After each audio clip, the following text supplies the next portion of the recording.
Get yourself a BMW F30, and you got a knocking noise, a rapid knocking noise in the back end. Suspect the shock mount. I was able to stand on this and with great force hop this thing up and down, and you could hear the noise from the back end here. Checking all my connections, everything was good here. So from up in the air, with it in the air, you could move the shock around this piston. You can move it around, and as you can see, it's extremely sloppy. So we're going to replace both of them.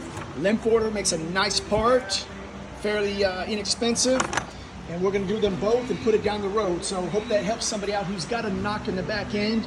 This is what they're common for.